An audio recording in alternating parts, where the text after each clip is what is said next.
Celtic Badass of the Week showcases a different badass person of Celtic heritage each week. Those who exemplify the give no shit attitude and come out on top. They may come from our past or our present, but rest assured they come from all walks of life and legend. They are men, women, even old ladies and pirate queens. You don't have to be a muscled-up Celt in a fur kilt swinging a mighty sword. You can just be a 4'11" Welsh woman and suffragette who knows jujitsu. Most of these badasses are all too real. While some may be only legend, badass legends though. The only prerequisite for this title is Celtic blood and badassedness.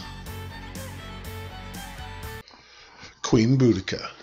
As most British school children know, Queen Boudica was the badass warrior queen of the Iceni tribe, now whose rebellion against the Romans was eventually squashed, but Boudica and her people had lived among the Romans for years. However, she raised a rebellion. Now her rebellion united the Iceni with a handful of neighboring tribes who were usually inclined to be at war with each other. She was seeking revenge after a series of brutal attacks by the Romans. A-holes to the world. The final straw had been the public humiliation and scourging of the proud queen, recently widowed and thus deprived of her protector husband, King Prasutagus. The Romans assumed the Iceni were weakened by her husband's death, so they moved to take advantage of the situation. The Romans, being unable to affect Boudica to play along, resorted to other tactics. Boudica's daughters, whose ages were unrecorded, were raped by the Roman soldiers. Then they were enslaved along with other members of the family, and this was the immediate cause of Boudica's rebellion in AD 61, the proverbial straw that broke the angry Celtic badass woman's back. Now Boudica spent the next few months raiding supply wagons, ambushing sentries, and pilfering weapons from Roman storehouses. Now the Romans thought this was the work of a desperate criminal, but in reality it was a leader preparing for war.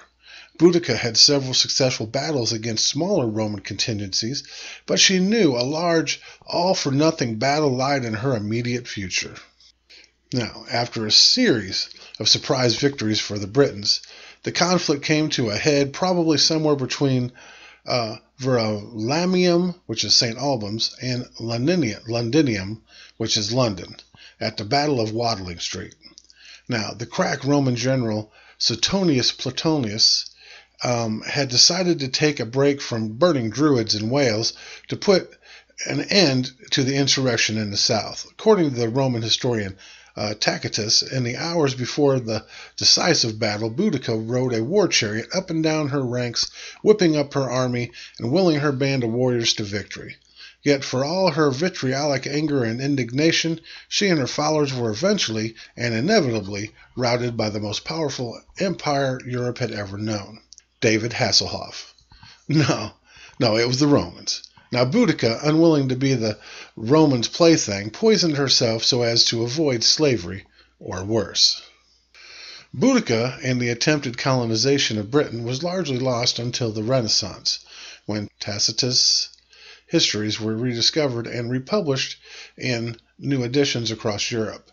The rediscovery of Tacitus, whose works began to trickle into Britain during the reign of the Tudor monarchs, caused a stir in the still fractious nations of Britain.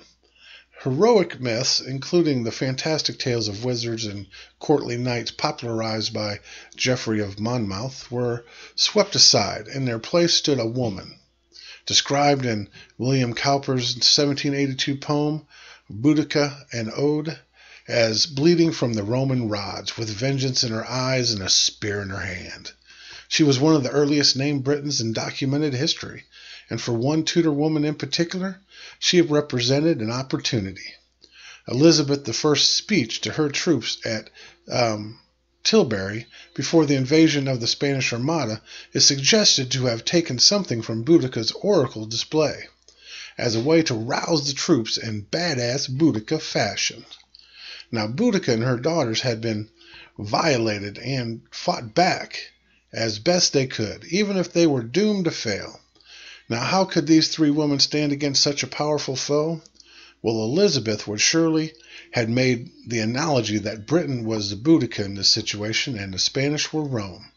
Now, her contempt for death, refusal to be enslaved, and willingness to avenge those who wronged her and her family earned her the badass reputation which formed the basis of barbarian virtue.